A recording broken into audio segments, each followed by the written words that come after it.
حاضرین گرامی، آئیے اب ہم حاضری دیتے ہیں اس شخصیت کے حضور جس شخصیت کا قد تو دیکھنے میں بہت مختصر سا محسوس ہوتا ہے، لیکن علمی اعتبار سے، فن کے اعتبار سے وہ کوہ ہمالیہ ہے، بہت بلند و بالا اس کا مقام ہے علمی اعتبار سے، اور فن خطابت میں جو مہارت حاصل ہے وہ جب اپنا کلام کرتے ہیں تو سامعین کے دل کو چھو لیتے ہیں، اور سامعین کے دلوں میں جو بات وہ بٹھانا چاہتے ہیں بہت اچھی طریقے سے وہ بٹھا دیتے ہیں۔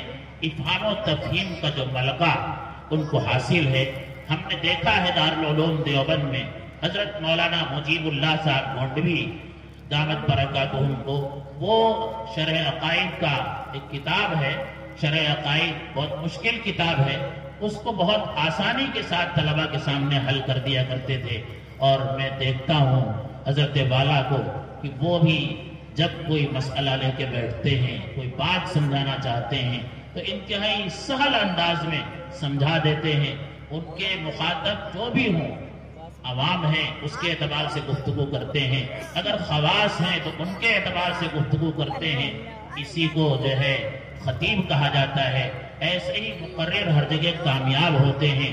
میری مراد ہیں دارالعلوم وقت دیوبند کے استاذ حدیث حضرت مولانا مفتی رفاقت حسین صاحب دامت برکاتہم، حضرت سے درخواست کرتا ہوں بہت ہی ادب و احترام کے ساتھ حضرت تشریف لائیں، اپنے خطاب کے ذریعے سے ہمارے قلوب کو مجلہ فرمائیں۔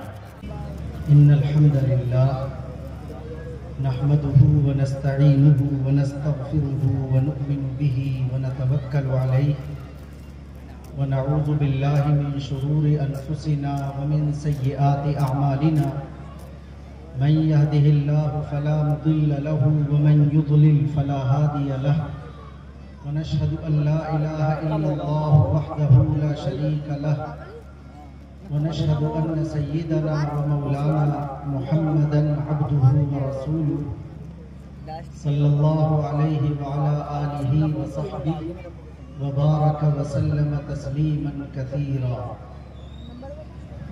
اما بعد فاعوذ بالله من الشيطان الرجيم، بسم الله الرحمن الرحيم، ما كان محمد ابا احد من رجالكم ولكن رسول الله وخاتم النبيين، صدق الله العظيم۔ درود شریف پڑھیں۔ اللهم صل على سيدنا محمد وعلى آل سيدنا محمد وبارك وسلم۔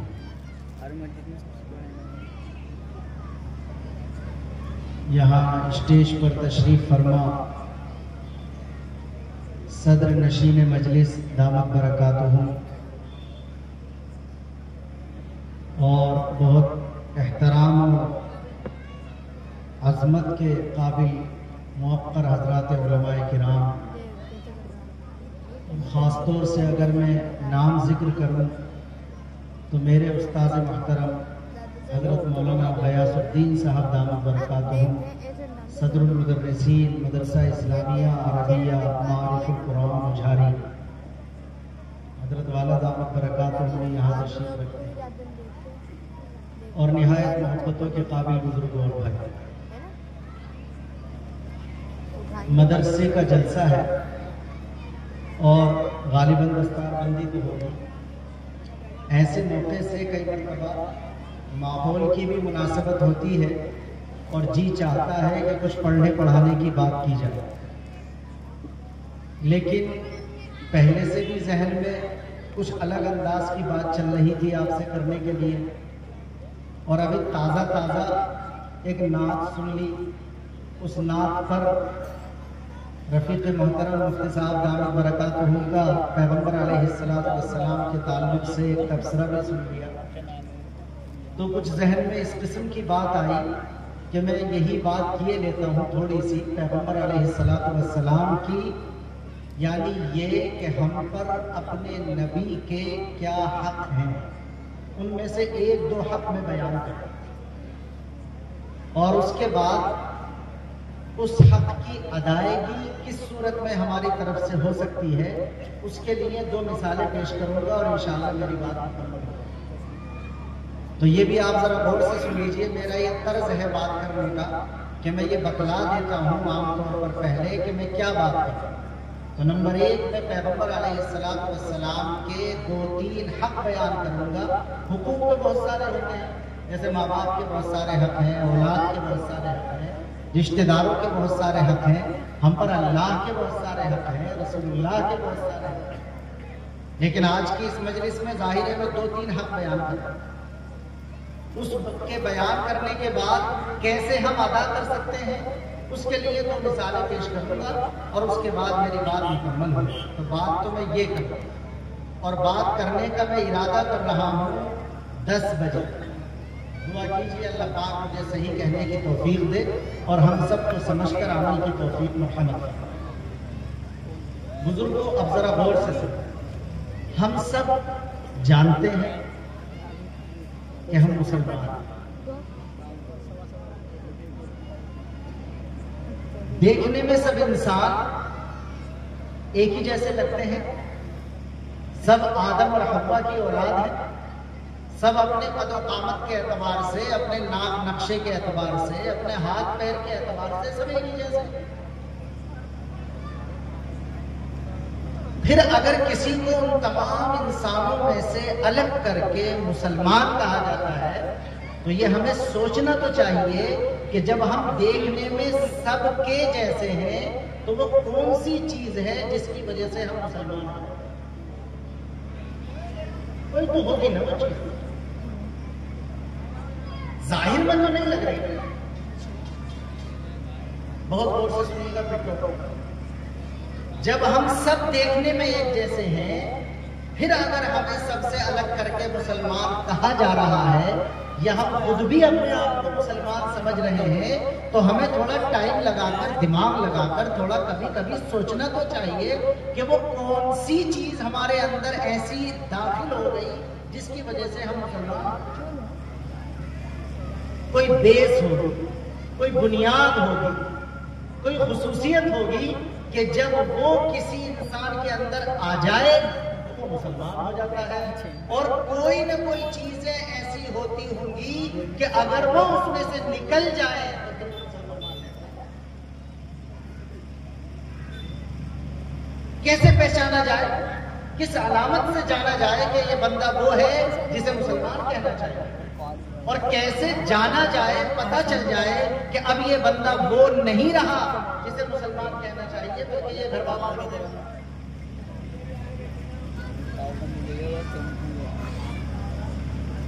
تو اگر موٹے طور پر دیکھیں تو آپ کہیں گے کہ یہ اتنی باریک بات نہیں ہے جتنی طاقت لگا کے آپ ہمیں سمجھانا چاہتے ہیں۔ آدمی نماز پڑھتا پتہ چل جاتا، آدمی روزہ رکھتا پتہ چل جاتا، آدمی قربانی کرتا پتہ چل جاتا، اور بہت ساری ایسی چیزیں ہو سکتی ہیں جس سے موٹا دیکھنے سے پتہ چل جائے گا کہ یہ والے عمل سے پتہ چل جاتا ہے کہ یہ بندہ مسلمان ہے۔ اگر وہ ایسے ایسے کام کرتا ہے تو ہم فیصلہ کر دیتے ہیں کہ یہ مسلمان ہے، اور اگر وہ ایسے ایسے کام نہیں کرتا یا وہ ویسے ویسے ویسے کام کرنے لگتا ہے تو ہمیں پتہ چل جاتا ہے کہ یہ مسلمان ہے۔ تو یہ موٹے طور پر سمجھ میں آ جاتا ہے، لیکن جتنے لوگ یہاں بیٹھے ہیں، میں ظاہر ہے کہ سب سمجھدار لوگ ہیں، بہت سے مجھ سے زیادہ پڑھے لکھے ہو سکتے ہیں، اس کرسی میں بیٹھ کر میرا یہ کوئی خوش فہمی کا مسئلہ نہیں ہے کہ میں کوئی الگ سے آپ کو کچھ باتیں بتاؤں گا۔ ہم سب کو وہی باتیں چاہیے جو قرآن ہیں، ہمارے نبی پاک علیہ السلام کی بتائی ہوئی، ظاہر انہیں کو سمجھ کر ہمیں محسوس کرتا ہے اور عمل کرتا ہے۔ لیکن ہم سب جانتے ہیں کہ دیکھنے کے اعتبار سے جو چیزیں ہمیں مسلمان بتا رہی ہوتی ہیں وہ بھی حقیقت میں بتاتی ہیں، مگر وہ سیکنڈ کلاس ہے۔ فرسٹ کلاس جو چیز ہوتی ہے جو یہ بتاتی ہے یا دلیل بنتی ہے یا علامت بنتی ہے کہ یہ بندہ مسلمان ہے، اس کا تعلق ہمارے ہاتھ پیر سے بات ہوتا ہے، ہمارے دل سے۔ ابھی میں بلڈنگ بناؤں گا نا جی 45 منٹ بات کرنے کی تو 10 منٹ تھوڑی بنیاد رکھا، اسے دل کو دیکھنا پڑے گا، اسے چیک کرنا پڑے گا، اس میں تھوڑا جھانکنا پڑے گا، اس کو آپ عقیدہ بھی کہہ سکتے ہیں، اس کو آپ یقین بھی کہہ سکتے ہیں، اس کو آپ ماننا بھی کہہ سکتے ہیں، اس کو آپ ایمان لانا بھی کہہ سکتے ہیں۔ ان تمام چیزوں کا تعلق ہمارے دراصل اس دن سے ہے۔ ہمیں کچھ چیزیں ماننی پڑتی ہیں، جب وہ ہم مان لیتے ہیں تو اس کا مطلب ہم مسلمان ہیں، اور اگر وہ چیزیں ہم نہ مانیں تو اس کا مطلب یہ ہے کہ بندہ مسلمان نہیں ہے۔ ایسی چیزیں بہت ساری ہیں، انہیں اور چھوٹا کیا جائے، کم کیا جائے، کم کیا جائے تو اخیر میں آ کر کے ایسی بنیادی چیزیں 7 بن جاتی ہیں۔ مجھے یہاں سب جانتے ہیں، ہم جو مولوی لوگ ہیں مدرسے والے وہ تو جانتے ہی نا، تعلیم الاسلام تو اکثر لوگوں نے پڑھا ہوا ہوتا ہے، اس میں ایک ایمان مجمل ہوتا ہے، ایک ایمان مفصل ہوتا ہے۔ وہ ایمان مفصل جو ہوتا ہے، آمنت باللہ و ملائکتہ و کتبہ و رسلہ والیوم الآخر والقدر خیرہ و شرہ من اللہ تعالی والبعث بعد الموت، اس میں 7 چیزیں بیان کی گئی ہیں کہ میں اس کو بھی مانتا ہوں، اس کو بھی مانتا ہوں، اس کو بھی مانتا ہوں، اللہ کو مانتا ہوں، رسولوں کو مانتا ہوں، قیامت کو مانتا ہوں، کتابوں کو مانتا ہوں، اچھی بری تقدیر کو مانتا ہوں۔ یہ 7 چیزیں ہیں جو بیان کی گئی ہیں، جن کو ماننے سے، جن پر ایمان لانے سے اچھا خاصا دوسرا کہلانے والا انسان مسلمان ہو جاتا ہے۔ اور اگر ہمارے دل میں ان میں سے کوئی چیز نکل جائے تو ظاہر ہے کہ اچھا خاصا مسلمان کیا ہو جائے گا؟ مسلمان نہیں رہے گا، بلکہ کچھ اور واپس پلٹ گیا۔ میں یہ کہہ رہا ہوں کہ جب ہم مسلمان ہیں تو ہمیں غور کرنا چاہیے، چیک کرنا چاہیے، اس کا استحضار ہمیں اپنے دل دماغ میں کرنا چاہیے کہ اگر میں مسلمان ہوں تو آخر وہ چیزیں کیا ہوتی ہیں جس کی وجہ سے کوئی انسان مسلمان ہو جاتا ہے، اور وہ چیزیں کیا ہوتی ہیں کہ اگر وہ نکل جائیں انسان میں سے تو پھر وہ مسلمان نہیں رہتا۔ اس کو چیک کرنا چاہیے۔ تو چھوٹا کیا جائے تو 7 بچتی ہیں، اور 7 کو بھی اگر 2 in 1 کر کے تھوڑا اور کم کیا جائے تو وہ 3 بچ جاتا ہے۔ نمبر 1 اللہ پر ایمان لانا، نمبر 2 رسول اللہ پر ایمان لانا، اور نمبر 3 آخرت پر یعنی مرنے کے بعد دوبارہ زندہ ہونے اور حساب کتاب کے بعد جنت یا دوزخ میں جانے پر ایمان لانا۔ جو اصل 3 بالکل بنیادی چیزیں بچ جاتی ہیں، جن پر یقین رکھنا، جن کا عقیدہ رکھنا، جن پر ایمان لانا ضروری ہے، اس کے بغیر بندہ مسلمان نہیں ہو سکتا۔ ان میں سے ایک ہے اللہ کو ماننا، دوسرا ہے رسول اللہ کو ماننا، اور تیسرا ہے مرنے کے بعد دوبارہ زندہ ہونے اور حساب کتاب کے دن کو مان لینا، تب بندہ جا کر کے مسلمان۔ ایک بات ہماری ہو گئی، یہ بنیاد میں نے اس وجہ سے رکھی ہے کہ چونکہ ان 3 میں سے میں دوسری والی بات کرنا چاہتا ہوں، اور وہ دوسری والی بات ہے کہ ہم یہ مانیں کہ جب اللہ نے ہمیں پیدا کیا ہے تو ہمیں اللہ کی مرضی کے اعتبار سے چلنا پڑے گا، اور اللہ کی مرضی کا ہمیں پتہ ہونا چاہیے۔ اس پتے کے لیے اللہ تعالیٰ نے آدم سے لے کر محمد صلی اللہ علیہ وسلم تک اپنے نبی کو، رک رہا ہوں، ذرا غور کیجئے اللہ ہم پر کتنا مہربان۔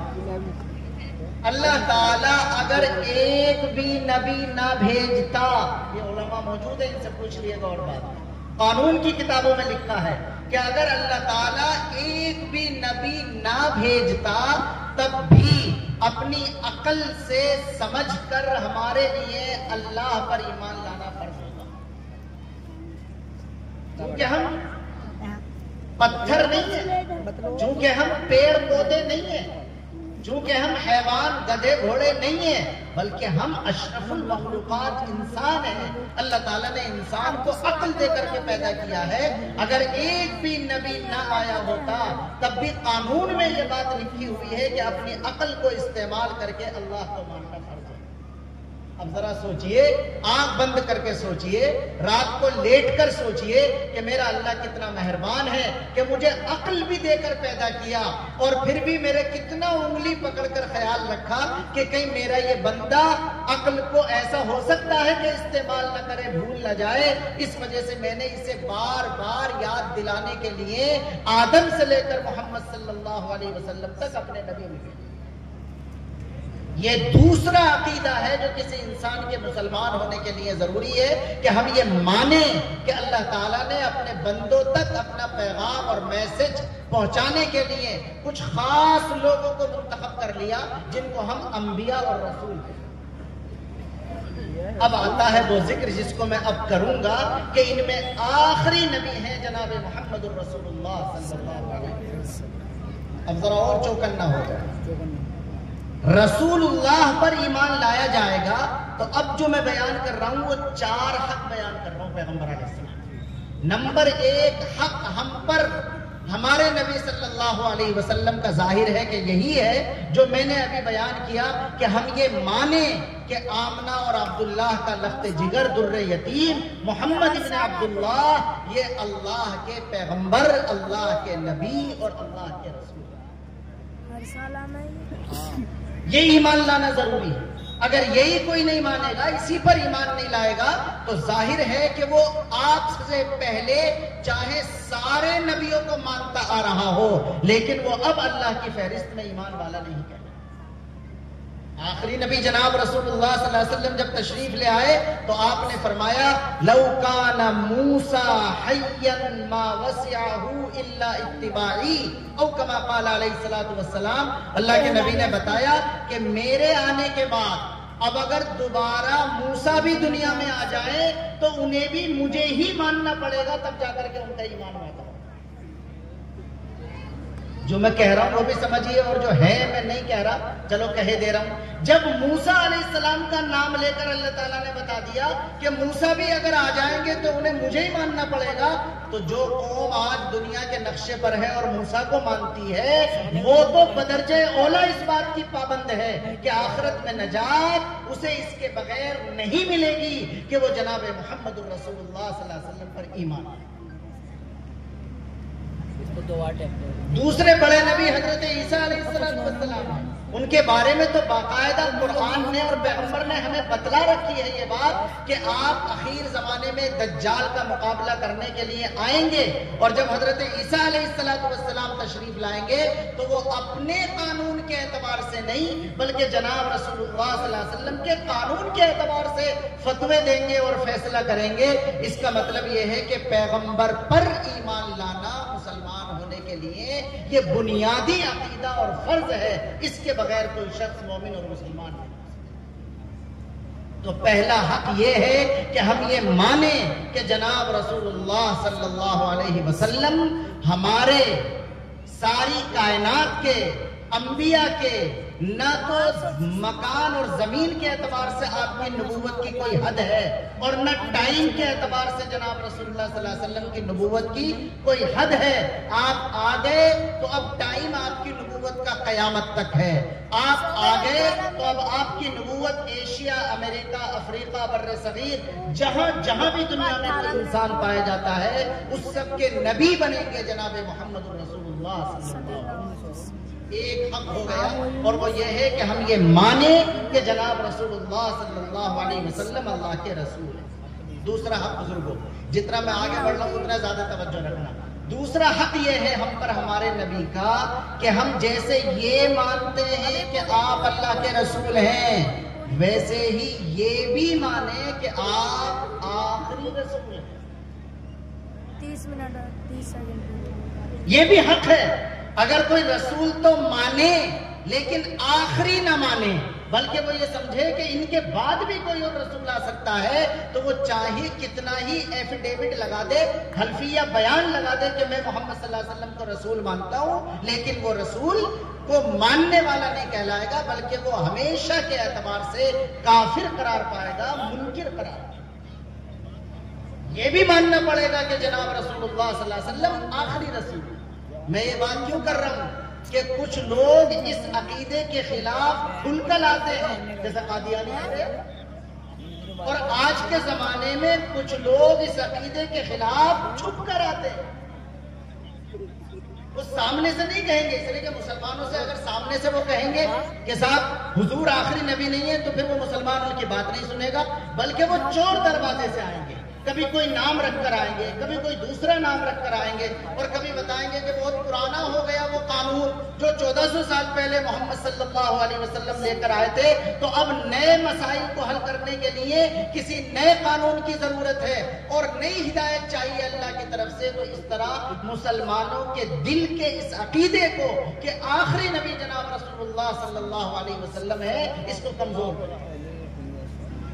تو پہلا حق یہ ہے رسول کے تعلق سے کہ ہم یہ مانیں کہ محمد صلی اللہ علیہ وسلم اللہ کے رسول ہیں، اور دوسرا حق یہ ہے کہ ہم یہ بھی مانیں کہ جناب رسول اللہ صلی اللہ علیہ وسلم آخری رسول ہے، اب آپ کے بعد کوئی اور نبی اور رسول نہیں۔ اب اگر یہاں اتنا مجمع یہاں پر موجود ہے، نوجوان بھی ہے، تعلیم یافتہ بھی ہوں گے، اس وجہ سے میں رک رہا ہوں۔ کوئی یہ کہنے لگے وہ کیوں مانے ہم کا آخری رسول ہے؟ کوئی لوجک ہونا چاہیے، کوئی دلیل ہونی چاہیے، کوئی فلسفہ ہونا چاہیے، کوئی وجہ ہونی چاہیے، ورنہ تو یہودی اٹھ کر کہہ سکتا ہے کہ صاحب ایسی کیا بات ہے کہ ہمارے نبی موسیٰ کے بعد تو نبی آ جائے گا اور آپ کے نبی کے بعد نہیں آ سکتا۔ یا حضرت عیسیٰ والے کہنے لگے کہ صاحب ہمارے نبی کے بعد نبی آ جائے گا، آپ کے نبی کے بعد کیوں نہیں آ سکتا؟ تو بتانا تو پڑے گا نا ہمیں کہ کیوں نہیں آ سکتا۔ تو اس بتانے کی باتیں بہت ہیں، کچھ کلاس کی باتیں ہیں، کچھ علماء کے بتانے کی باتیں ہیں، کچھ ہم ان بچوں کو بتاتے ہیں جسے مولانا اور مفتی بنا رہے ہوتے ہیں۔ یہاں میں ساری ڈیٹیل تو نہیں دے سکتا، ہلکا سا بس ایک دو اشارہ کرتا ہوں۔ سب سے پہلا اشارہ تو یہ ہے کہ سب سے پہلے ہم اس بندے سے یہ کہیں گے کہ پہلے یہ بتاؤ کہ کسی نہ کسی نبی کو تو آخری ماننا پڑے گا۔ سن رہے ہیں آپ میری بات غور سے؟ یعنی میں اپنے نبی کو آخری نبی کہہ رہا ہوں، ٹھیک ہے، آپ ہو سکتا نہ کہہ رہے ہو، سوال یہ ہے یہ تو ماننا پڑے گا نا کہ کوئی نہ کوئی آخری ہے، اس لیے کہ یہ ساری دنیا کا قانون ہے، جس کی ابتدا ہے اس کی انتہا ہے، جس کا الف یہ ہے اس کی یا ہے، جس کا اے ہے اس کا زیڈ ہے، جو شروع کہیں سے ہوتا ہے اس کا کہیں نہ کہیں دی اینڈ ہے۔ ساری دنیا سے ہم بات کر سکتے ہیں، ہم ہیں، ہمارا بھی تو ایک دن شروعات تھی، اس شروعات کے دن سے ہی یہ پتا چل گیا کہ میں ہمیشہ نہیں رہوں گا بلکہ میرا بھی ایک دن دی اینڈ ہوگا۔ دنیا میں جتنی بھی چیزیں پائی جاتی ہیں اللہ کے علاوہ وہ سب وہ ہیں جو پہلے نہیں تھی۔ جس کی 40 سال عمر ہے وہ 40 سے پہلے نہیں تھا، جس کی 60 سال عمر ہے وہ 60 سال سے پہلے نہیں تھا، جس کی 70 سال ہے وہ 70 سال سے پہلے نہیں تھا۔ ایسے ہی دنیا کی چیزوں میں سے ایک چیز نبوت بھی ہے، تو نبوت بھی ایک دن شروع ہوئی تھی تو ایک نہ ایک دن ختم ہوگی۔ تو 50% تو مسئلہ حل ہو گیا، اتنا تو سب کو ماننا پڑے گا کہ کوئی نہ کوئی کیا ہونا چاہیے۔ اب آپ تصور کرو اپنے جلسے میں یہاں پر سمجھا رہا ہوں آپ کو بات، ایک طرف ان کو مان لو جو حضرت عیسیٰ کو مان رہے ہیں، ایک طرف ان کو سمجھ لو جو حضرت عیسیٰ کو سمجھ رہے ہیں، ایک طرف ان کو سمجھ لو جو 75,000 سمجھ رہے ہیں، کسی کو بھی کھلا لو۔ یہ تو سب کو ماننا پڑے گا کہ جب ہر چیز کا دی اینڈ ہے تو نبی بھی کوئی نہ کوئی سب سے آخر والا ہونا چاہیے۔ اب تاریخ میں ہم کیسے پتا کریں کہ کون آخری نبی ہو سکتا ہے؟ ظاہر ہے کہ اس کے لیے یہ دوسری بات بتلا رہا ہوں بس، اور آگے چلوں گا میں۔ دوسری بات سب سے بڑی دلیل یہ ہے کہ جتنوں کو بھی نبی مانا جاتا ہے کیا انہوں نے کبھی اپنی زبان سے کہا ہے کہ میں آخری نبی ہوں؟ حضرت موسیٰ علیہ السلام کی پوری تاریخ پڑھ لیجئے، حضرت عیسیٰ علیہ السلام کی پوری تاریخ پڑھ لیجئے، یا اس کے علاوہ جو انبیاء ہو سکتے ہیں ان کی پوری تاریخ پڑھ لیجئے۔ کسی کی کتاب یا کسی کی ہسٹری کے اندر یہ نہیں ملتا کہ میں آخری نبی ہوں، میرے بعد کوئی نبی نہیں آئے گا، بلکہ ہر نبی اپنے ماننے والوں سے یہ کہتا تھا کہ جب تک میں ہوں میری بات مانو، اور جب وہ آخری نبی آ جائے گا تو اس کی بات مان لینا۔ تنے تنہا 1,24,000 سے زیادہ نبیوں میں تاریخ یہ کہتی ہے، میں گلے سے چیخ کر نہیں کہہ رہا، ساری دنیا کے ہسٹری کے ماسٹر کھنگال ڈالے ساری تاریخ کو، کوئی ایک نبی بھی 1,00,000 سے زائد نبیوں میں نہیں مل سکتا جس نے یہ کہا ہو کہ میرے بعد کوئی نبی نہیں آئے گا۔ اکیلے نبی ہیں جناب محمد رسول اللہ صلی اللہ علیہ وسلم، جنہوں نے سینکڑوں مرتبہ یہ بات بتلائی ہے کہ میں آخری نبی آ گیا، سارے انسانوں کے لیے آ گیا، اب میرے بعد کوئی نبی نہیں آئے گا، اگر کوئی آئے گا تو وہ جھوٹا ہوگا، دجال ہوگا، کذاب۔ دو باتیں ہو گئی ہماری۔ نمبر ایک، یہ ماننا پڑے گا کہ محمد صلی اللہ علیہ وسلم اللہ کے رسول ہیں۔ نمبر دو، یہ بھی ماننا پڑے گا کہ محمد صلی اللہ علیہ وسلم آخری رسول ہے۔ دو باتیں اس کی دلیل ہیں۔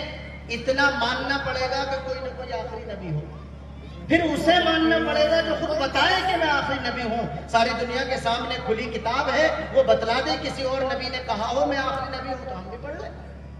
اور ایک تیسری بات، نئے نبی کے قانون کی ضرورت جب پیش آئے گی جب پچھلے والے نبی کا دیا ہوا قانون گائیڈنس، رہنمائی کرنے سے ہاتھ کھڑے کر لیں۔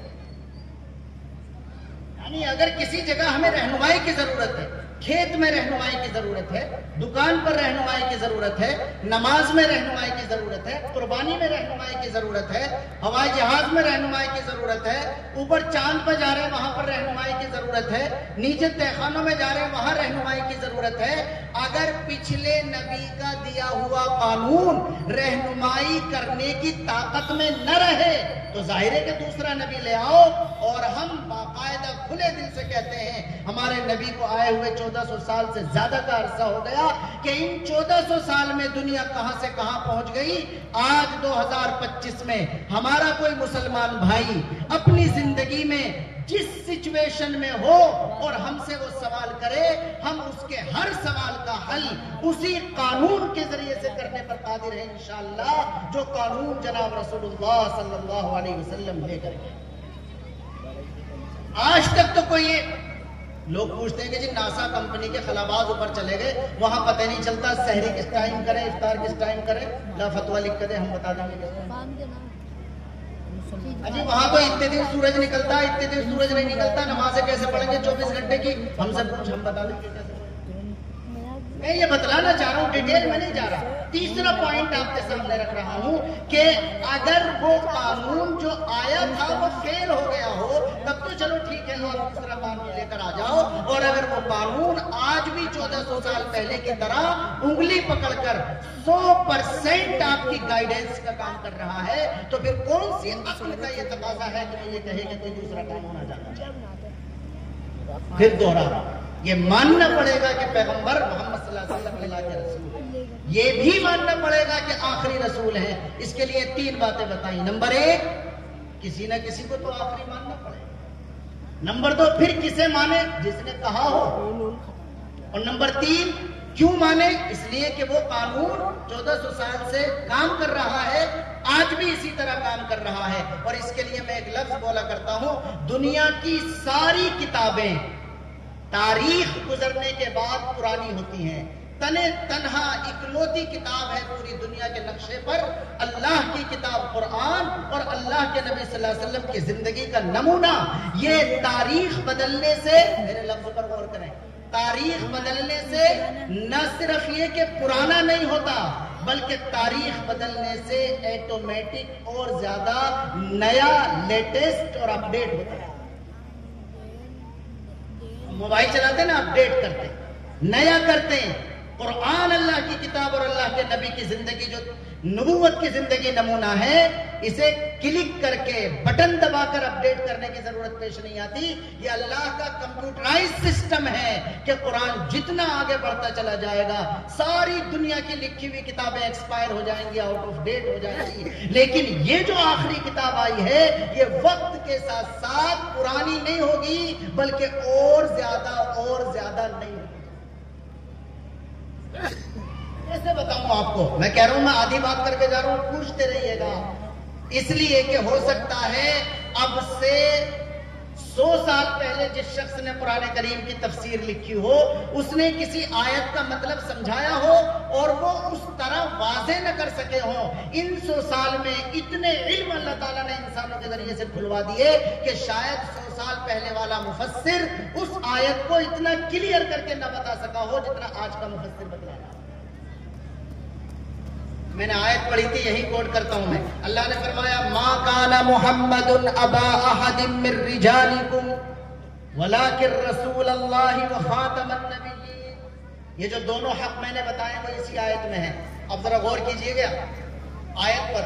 اللہ تعالیٰ فرما رہا ہے یہ اندازہ کیجئے کہ آخری نبی بنائے گئے ہمارے نبی تو کتنی قربانی دینی پڑی. اپنی علمی بات تو میں جو کرنا تھا کر چکا, اب میں سمجھ میں آنے والی عام بات کر رہا ہوں. آپ جانتے ہیں اللہ کے نبی صلی اللہ علیہ وسلم کا کوئی بھائی نہیں ہے, اللہ کے نبی صلی اللہ علیہ وسلم کی کوئی بہن نہیں ہے. بڑی وجوہات ہیں اور ہم سینکڑوں وجوہات بھی لکھتے ہیں تب بھی وجوہات تک نہیں پہنچ سکتے. اصل تو اللہ ہی بہتر جانتا ہے. لیکن غور کرنے سے پتہ تو چلتا ہے. آپ اندازہ کیجئے جب دو بھائی ہوتے ہیں تو ہر بھائی دوسرے بھائی کی دولت میں شریک ہونے کا دعویٰ کرتا ہے.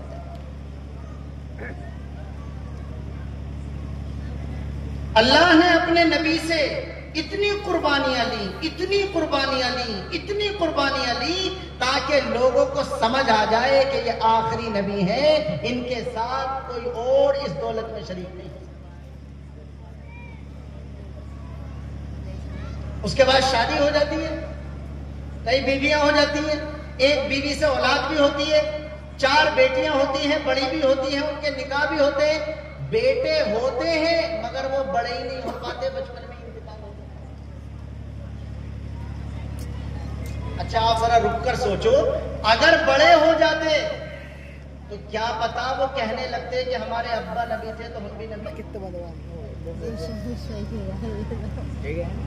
آپ اندازہ کیجئے, میں دل نکال کر نہیں رکھ سکتا. اور قرآن جو یہ بھی نہیں بتاتا کہ مغرب میں 3 رکعتیں ہیں, فجر میں 2 رکعتیں ہیں, اس لیے کہ یہ تو پیغمبر نے بتا دی ساری چیزیں. قرآن تو بہت ہی پوائنٹ ٹو پوائنٹ چلتا ہے. لیکن حیرت ہوتی ہے جب ہم اس آیت کو پڑھتے ہیں کہ اللہ تعالیٰ باقاعدہ قرآن میں یہ بتا رہا ہے ما کان محمد ابا احد من رجالکم. کہ لوگوں سن لو, یہ جو ہمارے نبی محمد ہے یہ تمہارے بالغ مردوں میں سے کسی کے باپ نہیں ہے. باپ ہیں, مرد کے بھی باپ بنے, لیکن وہ مرد اس عمر کو نہیں پہنچا جس پر عربی میں رجل بولا جاتا ہے. اللہ کا قرآن اللہ کے نبی کے رشتے کو ڈسکس کر رہا ہے. کیا ضرورت پیش آ گئی؟ بتانا ہے ہم سب لوگوں کو, بتانا ہے ساری انسانیت کو کہ اس نبی سے اتنی قربانی لی جا رہی ہے کہ وہ جو تنکے کا سہارا ہوتا ہے وہ بھی نہیں چھوڑا جا رہا اس بات کے لیے کہ کوئی بعد میں آ کر کے یہ دعویٰ کرنے لگے کہ میں نبی ہوں تو پھر کالے منہ والا قادیانی, مسیلمہ کذاب اور دجال, اور آج کے زمانے میں چور دروازوں سے شکیل بن حنیف اور گوہر جیسے کمبخت آنے والے, وہ کیسے جناب رسول اللہ صلی اللہ علیہ وسلم کی آخری نبوت کو چیلنج کریں. اللہ نے قرآن, میں تو دیکھیے میں کیسے رکاؤں اپنے آپ کو, مجھے حیرت ہے.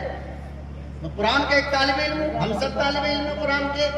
سوچنے بیٹھے تو حیران رہ جاتے ہیں یہ کیوں تعلقات خاندان ڈسکس ہو رہا ہے. ما کان محمد ابا احد من رجالکم. اللہ کہہ رہا ہے یہ جو محمد ہے, نام لکھا اس جگہ محمد, ورنہ اکثر جگہ قرآن میں اللہ تعالیٰ اپنے پیارے نبی کا نام نہیں لکھتا, صفت لکھتا, لیکن یہاں نام لکھا اور کہا یہ جو محمد ہے نا یہ تمہارے بالغ مردوں میں سے کسی کے باپ نہیں ہے. سننے غور سے بزرگوں. اچھا یہاں میں ہمارے جو ساتھی بیٹھے ہیں ان کی توجہ میں چاہوں گا, جب خاندان یا رشتہ داری بیان ہی ہونے لگی تو لاکن لگا کر خاندان ہی کا ذکر آنا چاہیے تھا. ہماری عقل یہ کہتی ہے کہ یہ آنا چاہیے تھا کہ یہ محمد تمہارے مردوں میں سے تو کسی کے باپ نہیں ہے لیکن 4 بیٹیوں کے باپ ہے. لیکن لاکن لگایا اور بیٹوں کا ذکر تک نہیں. بزرگوں اللہ کا قرآن ہے, پڑھیے گا, 22ویں پارے میں جائیے گا, گھر جا کے ترجمے کا قرآن دیکھیے گا, سورۃ الاحزاب میں یہ آیت آئی ہے. اور میں یہ کہنا چاہوں گا کہ ہم لوگ صرف جلسہ سن کر سننے کی عادت نہ ڈالیں, بلکہ اگر قرآن اور حدیث سے کوئی بات کہی جا رہی ہے تو اپنے آپ اسے جا کر کے دیکھیں, پڑھیں, اپنے گھر میں تعلیم کریں, اس کو اچھی طرح سمجھنے کی کوشش کریں. اللہ کہتا ہے کہ محمد تمہارے مردوں میں سے کسی کے باپ نہیں ہے. اب ہماری اصل تو کہتی ہے کہ بتایا جاتا ہے کہ بیٹیوں کے باپ ہیں, لیکن کیا لگایا پھر علماء بیچارے دیکھتے ہیں لاکن نہ آ گیا, اس کا کیا مطلب ہوگا, پھر مستثنا منہ, یا اللہ جانے کیا کیا ہوگا. پہلے کیا کہا جا رہا اور اب کہا جا رہا ولکن رسول اللہ. انکار کیا اس بات کا کہ باپ نہیں ہے, ثابت کیا جا رہا کہ یہ تو اللہ کے رسول ہے. اس میں کیا باریکیاں ہیں ان کی طرف نہیں جا رہا میں، لیکن جہاں یہ لفظ لگایا کہ لیکن یہ باپ تو نہیں ہے مگر اللہ کے رسول ہے، وہیں لگایا وخاتم النبیین، اور صرف رسول نہیں ہے بلکہ آخری رسول۔ اب آپ اندازہ کیجئے اگر یہ بتانا تھا کہ رسول ہیں اور آخری رسول ہیں تو اسٹارٹنگ میں ابا نہ ہونے کی بات کہنے کی کیا ضرورت ہے؟ اللہ کا قرآن ہے جو ہماری تربیت کرتا ہے، ہمیں تعلیم دیتا ہے، ہمیں سوچنا سکھاتا ہے، ہمیں سمجھنا سکھاتا ہے، ہمیں غور کرنا سکھاتا ہے۔ اللہ کے نبی کے بارے میں قرآن نے بس میری بات یہ والی مکمل ہوئی، دو حق میں نے ابھی بیان کیے ہیں۔ نمبر ایک یہ کہ ہم یہ مانیں کہ محمد صلی اللہ علیہ وسلم اللہ کے رسول ہیں، اور ہم یہ مانیں کہ رسول بھی ہیں اور آخری رسول ہیں۔ آپ علیہ السلام کے بعد اب کوئی نیا نبی آنے والا نہیں ہے۔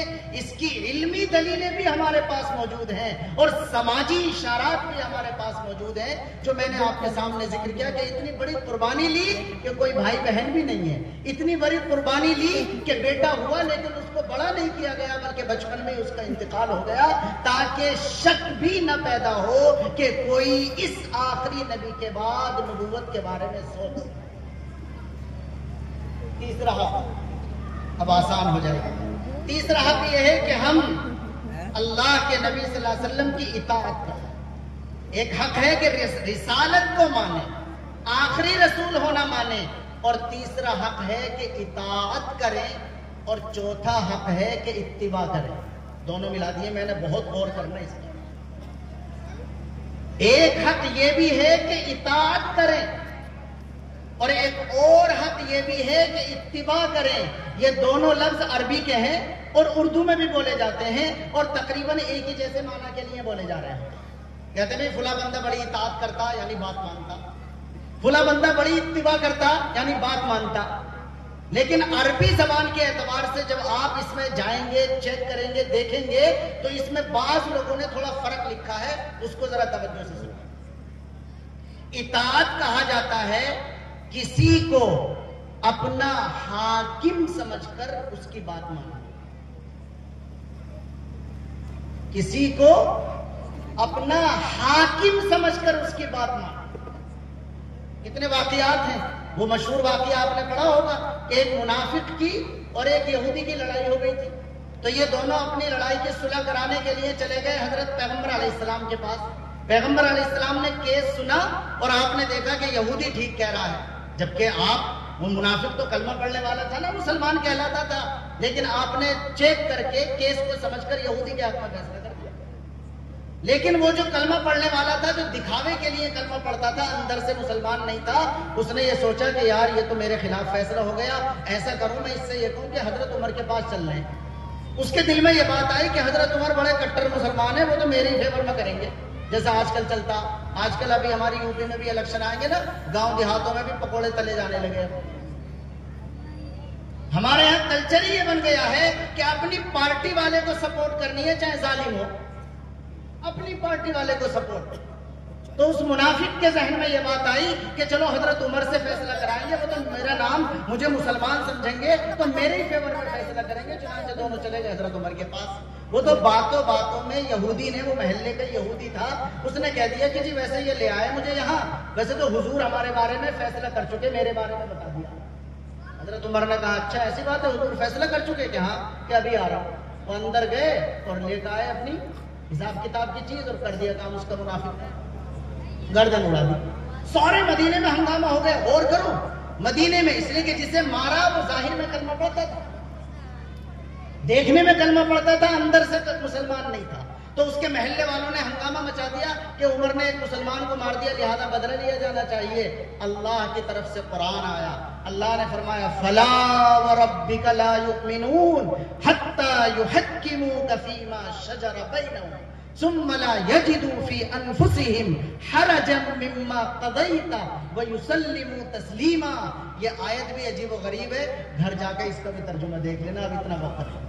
لیکن اس آیت میں یہ بتلایا گیا ہے کہ مسلمان وہ ہوگا جو ایسا حاکم آپ کو اپنا حاکم سمجھے اور پھر آپ جو فیصلہ کر دے اس کو سر جھکا کر قبول کرے، اور دکھاوے کے لیے نہیں بلکہ اپنے دل میں بھی ذرہ برابر اس فیصلے کے بارے میں کوئی برا گمان نہ لائے۔ تو اطاعت کہا جاتا ہے کسی کو اپنا حاکم سمجھ کر اس کی بات. اور اگلا لفظ اتباع، یہ بھی حق ہے جناب رسول اللہ صلی اللہ علیہ وسلم کا. اتباع میں باریک بات یہ ہے، اتباع ویسے بھی بات ماننے کو کہتے ہیں، لیکن باریک یہ ہے کسی کو اپنا محبوب سمجھ کر اس کی بات. ہمارے نبی ہمارے حاکم کی حیثیت بھی رکھتے ہیں، ہمارے نبی ہمارے محبوب کی حیثیت بھی رکھتے ہیں، لہذا آپ کی اطاعت بھی ہم پر لازم ہے، آپ کی اتباع بھی ہم پر لازم. اطاعت کا جو لفظ ہے نا، اگر میں قرآن سے مثالیں دوں تو اس کا انداز بتلاتا ہے کہ وہ حکمران والی بات کہی ہے. حق یہ ہے کہ یہ مانے کہ آخری رسول ہیں، حق یہ ہے کہ ہم آپ کی حکمران سمجھ کر اطاعت کریں، اور حق یہ ہے کہ ہم آپ کو اپنا محبوب سمجھ کر آپ کی اداؤں پر عمل کریں گے بھی انشاءاللہ. جانیں گے، کوشش کریں گے، پڑھیں گے اور ان حقوق کو ادا کرنے کی طرف آئیں گے. اب دو مثالیں دیے دیں. ایک مثال ہے اللہ کے حق کی اور ایک مثال ہے بندوں کے حق. یعنی اللہ کے نبی نے اگر کچھ ہم سے کہا تو اس پر عمل کرنا چاہیے. اب ظاہر ہے دین کو اگر ہم دو حصوں میں تقسیم کریں تو ایک حصہ بنتا ہے اللہ کا حق اور ایک حصہ بنتا ہے اللہ کے علاوہ اور سب کا حق، جسے حقوق العباد کہہ دیتے ہیں. اللہ کا جو حق ہے اس کے بارے میں بھی ہمارے نبی پاک علیہ السلام نے ہمیں تعلیمات اور ہدایات دی ہے، اور اللہ کے علاوہ جو اور ہماری زندگی کے معاشرے کے مسائل ہوتے ہیں ان کے بارے میں بھی اللہ کے نبی صلی اللہ علیہ وسلم نے ہمیں ہدایات دی ہیں. اگر ہم آپ کو رسول مانتے ہیں، اگر ہم آخری رسول مانتے ہیں، اگر ہم آپ کی اطاعت کرتے ہیں، اگر ہم آپ کی اتباع کرتے ہیں، تو پھر چیک کریں کہ ان ہدایتوں پر ہم کتنا عمل کرتے ہیں. اللہ کے نبی صلی اللہ علیہ وسلم نے فرمایا الصلاة عماد الدین فمن اقامها اقام الدین ومن ترکها هدم الدین. یہ اب عمل کرنے کی بات ہے آخری 6-7 منٹ کی. اللہ کے نبی نے فرمایا کہ دیکھو یہ جو اللہ والا حق ہوتا ہے ہمارا، اس کے مطابق جو ہدایات ہیں ان پر اگر عمل کیا جاتا رہے گا تو ہمارا اپنے پیدا کرنے والے سے تعلق تازہ اور مضبوط رہے گا. بھائی جب ہمارا کسی سے تعلق ہوتا ہے تو وہ تعلق آنے جانے سے تو رہتا، آنا جانا ختم ہو جائے تو بڑا سگا رشتہ دار بھی بھول جاتا، جس کے گھر آپ بہت دن تک نہ جائیں، جب بہت دن کے بعد جائیں گے تو وہ جو بہت قریبی نانی لگتی تھی وہ بھی یوں کر کے دیکھ کر پوچھتی ہیں کہ کس کا بیٹا بھائی، سمجھ میں نہ آیا. یہ اللہ نے ہماری رشتہ داریوں کو بچانے کے بہانے لگا رکھے. کبھی کوئی شادی ہوتی ہے چلے جاتے ہیں، کبھی کوئی تقریب ہوتی ہے چلے جاتے ہیں، کبھی کوئی ادھاٹن ہوتا ہے چلے جاتے ہیں، خوشی میں نہ جائیں، کوئی غمی ہوتی ہے تو چلے جاتے ہیں. یعنی تعلق زندہ رہتا ہے آنے جانے سے. تو ہمارا جو سب سے اعلیٰ درجے کا تعلق ہے وہ کسی اور سے نہیں بلکہ سب سے پہلے ہمارا تعلق ہے اپنے پیدا کرنے والے خالق و مالک اللہ سے. تو اللہ سے جو ہمارا تعلق زندہ رہتا ہے، زکوٰۃ سے بھی رہتا ہے، حج سے بھی رہتا ہے، روزے سے بھی رہتا ہے. لیکن حج زندگی میں ایک بار ہے، زکوٰۃ سال میں ایک بار ہے، مالدار پر ہے. روزہ اگرچہ غریب پر ہے مگر وہ بھی سال میں ایک بار ہے. تو سال میں ایک بار رشتہ دار کے یہاں جاؤ تو کام آ جاؤ. لہذا سب سے زیادہ جو اللہ کے تعلق کو زندہ رکھنے والی چیز ہے اس کا نام ہے نماز. نماز نماز یہ زندگی میں ایک بار نہیں ہے، یہ سال میں ایک بار نہیں ہے، یہ مہینے میں ایک بار نہیں ہے، یہ ہفتے میں ایک بار نہیں ہے، یہ دن میں بھی ایک بار نہیں ہے، بلکہ یہ 24 گھنٹے میں 5 بار رکھی ہے.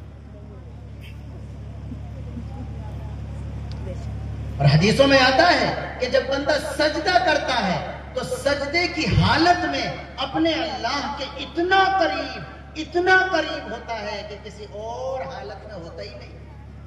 یہ جو آپ نے فتوے سنے اور پڑھے ہیں کہ اللہ کے علاوہ کو سجدہ کرنا ناجائز ہے، اس کی وجہ یہی تو ہے کہ سجدہ ایک ایسی کیفیت کا نام ہے کہ یہ صرف اللہ نے اپنے لیے رکھی ہے، کسی اور کے لیے نہیں. آپ کے چچا ناراض ہو جائیں تو کئی مرتبہ آپ ادب سے جا کے کھڑے بھی ہو جاتے ہیں کہ جی معاف کر دو. ارے بھائی نماز میں 3 ہے نا، کھڑے ہوتے ہیں، رکوع کرتے ہیں، سجدہ کرتے ہیں. چوتھے کو مان لو بیٹھتے ہیں لیکن وہ زیادہ اہم نہیں ہے. پہلے تو قیام کھڑا ہونا ادب کا تقاضا، پھر جھک جانا اور اس کے بعد سجدہ کرنا. ان میں سب سے اعلیٰ درجے والا جو ہے وہ سجدہ ہے. تو آپ اپنے چچا ابا کے پاس ادب سے کھڑے بھی ہو سکتے ہیں. کئی مرتبہ زیادہ ہی ناراض ہے تو سر بھی جھکا لے لو، ڈوبتے مار لو، چچا اب تو راضی ہو جاؤ، لیکن سجدہ سجدہ تو خاص ہے اللہ تبارک و تعالیٰ کے لیے. آپ سجدے کی حالت میں جائیں گے تو اتنا قریب ہو جائیں گے اللہ تعالیٰ کے جتنا کسی اور حالت میں قریب نہیں ہوتے. اس وجہ سے اللہ تعالیٰ نے سب سے زیادہ تعلق کو زندہ رکھنے کے لیے جو نسخہ عنایت کیا ہے اس کا نام ہے نماز، اس کا نام ہے نماز، اس کا نام ہے نماز. اللہ کے نبی نے فرمایا من ترک الصلاۃ متعمدا فقد کفر، جس نے جان بوجھ کر نماز چھوڑ دی بس مردم شماری کے رجسٹر میں مسلمان ہے، ورنہ ایسے آدمی کا اسلام سے کہتا ہے. یہ فتوی نہیں دیا جا رہا آپ کو کہ کافر ہو گئے. اور بعض علماء کا فتویٰ ہے، امام احمد بن حنبل فرماتے ہیں کہ ایک وقت کی نماز بھی چھوڑنے والا حقیقت میں مسلمان ہے ہی نہیں. مسلمان اور نماز پہ نہ ہو، مسلمان اور نماز نہ پڑھے، اس کا تو مسلمان سے تصور نہیں کیا جا سکتا. ابھی پچھلے دنوں ہم اپنے 2-4 دوستوں کے پاس بیٹھے تھے، میں ان سے کہنے لگا کہ بھئی یہ جو ہم نے علماء کے اختلاف کی وجہ سے ہلکا کر رکھا مسئلہ، اگر آخرت میں جا کر کے پتہ چلا کہ امام احمد بن حنبل کا اجتہاد ٹھیک تھا تو ڈرنے کا مقام. اس کا مطلب یہ ہے کہ 90% لوگ انہیں گھر واپسی کی ضرورت نہیں ہے، وہ حقیقت میں مسلمان ہی نہیں. خطرناک ہے حضرت. اللہ کے نبی نے فرما دیا انسان کے اسلام اور کفر کے درمیان فرق کرنے والی چیز صرف نماز ہے. ایسے سخت الفاظ ہیں نماز کے تعلق سے کہ ایسا لگتا ہے کہ نماز کے بغیر تو اسلام کا تصور نہیں کیا جا سکتا. بھئی یہ حج نہیں ہے جس میں اتنے پیسے خرچ کر کے تجھے جانا پڑے، یہ زکوٰۃ نہیں ہے جس میں تجھے پیسے خرچ کرنے پڑے، یہ روزہ نہیں ہے جس میں تجھے صبح سے شام تک بھوکا رہنا پڑے. یہ ایک نماز ہے. آپ اللہ سے اپنے تعلق والے بننا چاہتے ہیں جس نے آپ کو زندگی دی اور پھر صحت دی، اس نے آپ کو 24 گھنٹے دیے. جس نے 24 گھنٹے دیے 5 نمازوں میں ملا کر آپ اس کو 1 گھنٹہ نہیں دے سکتے، تو کون سی عقل کہتی ہے کہ آپ کا اس سے تعلق ہے؟ نماز کے بغیر اسلام سے کیا لینا دینا؟ نماز کے بغیر اسلام سے کوئی لینا دینا نہیں. اللہ کے نبی نے یہ تو ہے جو اللہ کے نبی نے سمجھایا. اور اس کے بعد ہمارے نبی جب دنیا سے جا رہے تھے تو آخری جو نصیحت کی تھی وہ بھی نماز. یہ سارے آپ بیٹھے یہاں، مجھ سے بڑے بھی ذمہ دار بیٹھے، ہم تجربے سے جانتے ہیں اس بات کو کہ جس اولاد نے ساری زندگی بھی باپ کی بات نہ مانی ہو، مرتے ٹائم باپ کی بات جو ہوتی ہے اس پر ہمیشہ نہ ماننے والی اولاد بھی عمل کرتی ہے. ساری زندگی باپ کی نافرمانی کی ہو، لیکن باپ کا جب انتقال ہوتا ہے چارپائی پہ لیٹے لیٹے ہلکی آواز میں جو وہ اپنے اولاد سے کہتا ہے، تو جو ساری زندگی نہیں مانتا بیٹا، وہ بھی یہ کہتا مفتی صاحب یہ والی بات جو ہے نا میرے ابا مرتے مرتے کہہ کے گئے تھے، میں اس کو تو ضرور کرتا ہوں. اندازہ کیجئے ہمارے نبی پاک علیہ السلام جب دنیا سے جا رہے ہیں، پیر کا دن ہے، 10 سے 12 بجے کا ٹائم ہے، اور وہ وقت ہے کہ آپ جانے کی تیاری میں ہیں. پیالے میں پانی آپ کے پاس رکھا ہے، آپ اپنا مبارک ہاتھ اس میں بھگوتے ہیں، اپنے چہرے پر پھیرتے ہیں اور دعا فرماتے ہیں اللہم اعنی علی سکرات الموت، اے اللہ موت کی سختی کو آسان فرما.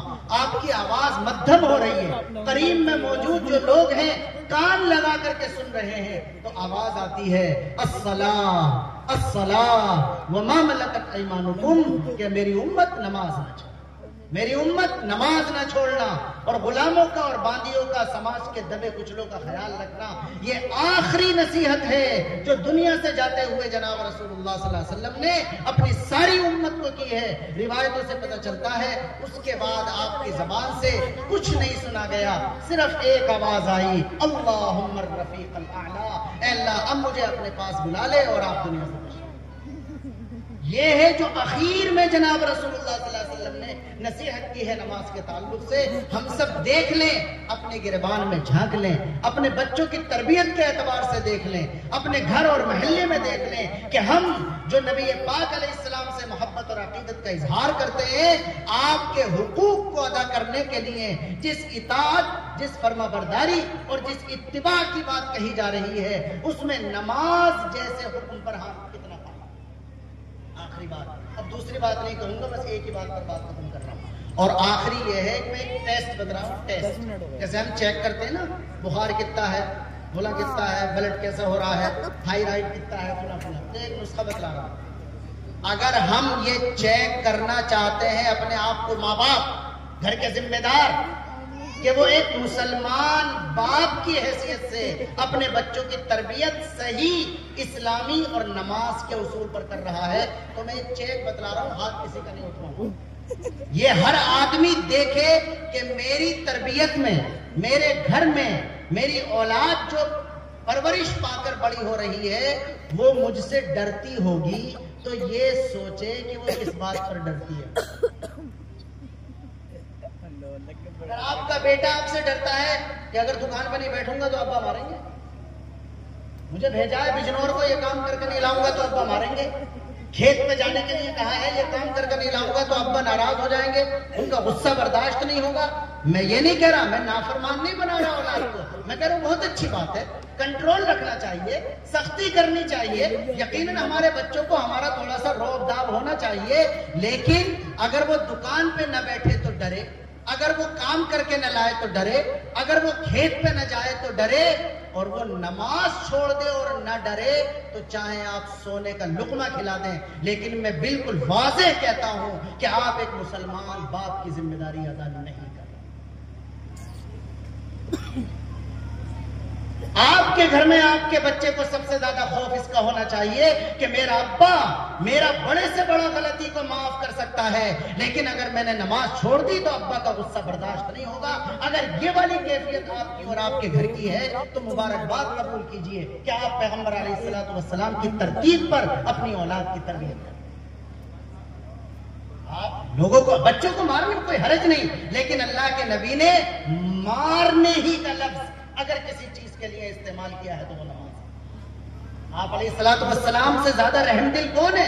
دشمنوں کو معاف کیا، لیکن ایک روایت میں فرمایا مروا اولادکم بالصلاۃ وهم ابناء السبع، اپنے بچوں کو نماز پڑھنے کا حکم کرو جب وہ 7 سال کے ہوں۔ 7 سال کے بچے نماز پڑھ تو نہیں۔